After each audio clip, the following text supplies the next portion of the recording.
Дети любят именно такие тефтели, без томата и сливок в собственном соку. Сейчас мы их приготовим. Серовали до смягчения. У меня говядина пельмени.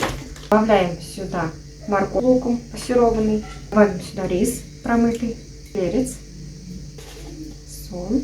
Смешиваем. Добавим вот такие вот фрикадельки, чуть больше грецкого ореха. Со всех сторон тефтели валяем в муке и обжариваем на небольшом количестве масла в сковородке. Вкладываем это все в сотейник. Заливаем это все кипятком на 2/3. Добавляем соль, лавровый лист. Закрываем все крышкой и готовим до готовности.